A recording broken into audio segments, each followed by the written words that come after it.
दो मायके की बहू। नीतू अपना ससुराल अच्छे से संभाल रही होती है। तभी एक दिन उसकी भाभी कविता का कॉल आता है और वो नीतू को अपने मायके बुलाती है। नीतू जल्दी से तुरंत अपने मायके भागती है और अपनी भाभी से कहती है, क्या हुआ भाभी, सब ठीक तो है ना? आपने इतनी जल्दी में मुझे घर क्यों बुलाया? अरे वो नीतू ना, मुझे कुछ काम था। मैं ये सोच रही थी कि घर में हम पीओपी पुट्टी वगैरह करवा लेते हैं। अच्छा हो जाएगा ना घर हमारा। तो तेरा फैसला जानने के लिए तुझे कॉल करा। अगर तू हाँ करे तो आज ही इधर का सामान खाली करवा देते हैं। ये तो काफ़ी सही सोचा है, लेकिन अगर आप इधर का सामान खाली भी करोगी तो कहाँ रखवाओगी? कोई जगह देखी है क्या? अरे हाँ, इस बारे में तो हमने कुछ सोचा ही नहीं कि ये भी होता है। अब ऐसे ही हम थोड़ी ना कहीं सामान रख देंगे अपना। वही तो भाभी, पहले पूरी तैयारी कर लेती, फिर ये बात सोच देना। अब देखो, अब ये सब तैयारी तो हो गई है, लेकिन घर ही नहीं देखा। कहाँ रखोगे सामान? सड़क पर थोड़ी ना रख सकते हैं हम अपना सामान। अरे कोई बात नहीं, तुम आ गई हो ना, तुम ही हो, किसी आस पड़ोस वालों से बात कर लो ना कि हमें कुछ दिनों के लिए अपना सामान उनके घर पर रखने दे। और तुम्हारी बात तो हर कोई मान ही लेता है। तुम इतना तो कर ही सकती हो ना अपने मायके वालों के लिए। लेकिन भाभी, मैं अपने ससुराल का काम पूरा छोड़ कर आई हूँ। वहाँ भी मुझे काम करना है। मैं ऐसे कैसे चली जाऊँ? और यहाँ पर ना पूरा दिन लग जाएगा। फिर वहाँ का काम कौन संभालेगा?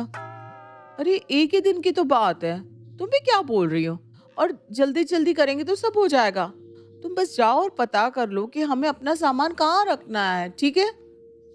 चलो ठीक है भाभी, आप इतना बोल रही हैं तो मैं कर ही देती हूँ। फिर ना हम जल्दी से सामान रखवा देंगे। नीतू अपनी भाभी की बात सुनकर तुरंत काम पर लग जाती है और पड़ोस के ही घर में सामान रखवाने में लग जाती है। सारा काम होने के बाद तुरंत नीतू जल्दी से अपने ससुराल जाती है, जहाँ उसकी सास उसका इंतजार कर रही थी। नीतू को घर आया देख नीतू की सास उमा कहती है, बहू, मैं तेरा कब से इंतजार कर रही थी। तुझे पता है ना, मैं तेरे बिना कहीं नहीं जाती हूँ। तो तू मेरा भी तो सोच लिया कर। हर वक्त अपने मायके का ही सोचती रहती है। माँ जी, वो मुझे थोड़ा काम था वहाँ पर, इसलिए फंस गई। और इतनी जल्दी ना कोई से काम हो भी नहीं पाता। अच्छा, क्या हुआ, आपको कहीं बाहर जाना है क्या? अरे बहू, भूल गई क्या? आज सब्जी लेने जाना है हमें। वहां पर बड़ी बाजार में सब्जियां सही मिल जाती है। तो चलना, चलते हैं। माँ जी, मैं अमन को बोल दूँ, आप उनके साथ चली जाइए ना। अरे बहू, तू कैसी बात कर रही है? अमन सब्जियां थोड़ी ना छाट पाएगा। वो तो हम दोनों को ही सब्जी अच्छे से लेना आता है। अरे जल्दी से चल, जितनी देरी करेगी वापस आते टाइम उतना ही ज्यादा लगेगा हमें। नीतू थकी होने के बावजूद अपनी सास के साथ बड़ी बाजार जाती है और बहुत देर से घर आती है। घर आने के बाद सारा काम भी करती है और सबको खाना खिलाने के बाद उसे सोने का समय मिलता है। नीतू ऐसे ही अपने ससुराल और मायके के बीच में पीस रही थी। कुछ दिनों बाद नीतू अपनी सास के पैर दबा रही थी, तभी उसकी भाभी वहां आती है। अरे नीतू, मैं तुम्हें कब से फोन कर रही हूँ, तुम्हें मेरा फोन दिखाई नहीं दे रहा है क्या? भाभी, वो मेरा फोन कमरे में था ना, और मैं यहाँ माँ जी के पैर दबा रही थी, इसलिए मुझे दिखाई नहीं दिया।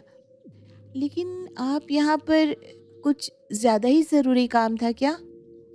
आंटी जी, आपका पैर का दर्द कैसा है? अरे बहू ने पैर दबाया है, तब जाकर थोड़ा आराम मिला है। पर तुम यहाँ कैसे? तुमने बताया नहीं अभी तक। वो कल ना मैं अपने मायके जा रही हूँ, तो मैंने सोचा कि फेशियल करवा लूँ, मेकअप वगैरह थोड़ा करवा लेती हूँ। इसलिए नीतू को लेने आई हूँ। नीतू के साथ ही जाऊंगी ना पार्लर भी। भाभी, मैं कल ही पार्लर गई थी, मैंने आपसे पूछा भी था, आपने तब क्यों नहीं बताया? अब मैं आपके साथ पार्लर में जाकर इतनी देर तक करूँगी क्या? अरे बैठ जाना ना तुम। और वैसे भी माँ जी कहीं भी जाना हो तो तुम्हारे साथ ही भेजती हैं। अकेले कहीं भी जाओ तो मना कर देंगे। इसलिए चलो। उमा आंटी, आप ना थोड़ा एडजस्ट कर लेना। हम जल्दी से जल्दी आने की कोशिश करेंगे। ठीक है बहू, अब तो इतना कह रही है तो मैं अपनी बहू को भेज देती हूँ। लो, अब तो तेरी सास ने भी हाँ कर दी। अब तेरे दोनों मायके से परमिशन मिल गई है। चल जल्दी से। नीतू अपनी भाभी के साथ पार्लर जाती है और वहां बैठ जाती है, जहाँ कविता अपना मेकअप फेशियल वगैरह करवाने लगती है। नीतू अपने दोनों मायके, मतलब ससुराल और एक मायका, दोनों के बीच में बहुत ज्यादा पीस गई थी। हर रोज कोई ना कोई अपने साथ लेकर उसे चला जाता। नीतू को खुद के लिए भी समय नहीं मिल पा रहा था। इसलिए वो एक दिन अपनी सहेली रेशम के घर जाती है और परेशान होकर बैठ जाती है। क्या हुआ नीतू? तू ठीक तो है ना? तू मुझे कुछ परेशान सी लग रही है। क्या हुआ? ससुराल मायका दोनों सब ओके है ना? कहीं कुछ परेशानी तो नहीं चल रही? अब क्या बताऊँ रेशमा, मैं तो परेशान हो गई हूँ। पहले मैं अपना एक ही मायका संभालती थी, लेकिन अब तो दूसरा मायका यानी ससुराल भी संभाल रही हूँ। और दोनों इतना काम करवाते हैं और एक छोटी सुई तक के लिए ले जाएंगे। मैं थक गई हूँ यार, मुझे भी तो थोड़ा समय चाहिए खुद के लिए। मतलब तेरे ससुराल वाले और मायके वाले दोनों छोटी छोटी बातों में तुझे पूछते रहते हैं। ये तो सही है। यहाँ तो लोग किसी को कुछ पूछते नहीं। मैं तो खुद सोचती हूँ कि कोई मुझे पूछे लेकिन पूछता ही नहीं कोई। बहन, ये सब ना दूर से ही अच्छा लगता है कि हर कोई तुम्हें पूछ रहा है, लेकिन जिस पर बीत रही होती है ना, उसे पता होता है कि क्या महसूस होता है। अरे तुम मानोगी नहीं, मैं 2 मिनट के लिए बैठ नहीं सकती। जब देखो कभी मेरे मायके वाले फ़ोन करके बोलेंगे जल्दी से आ जा, ये काम है वो काम है। और कभी मेरी सास बोलेंगी मुझे बाहर जाना है, मैं तेरे बिना कहीं नहीं जाती। अब तू ही बता, ऐसे में मैं क्या करूं? मुझे तो खुद समझ में नहीं आता। बहुत आसान है मना कर दे।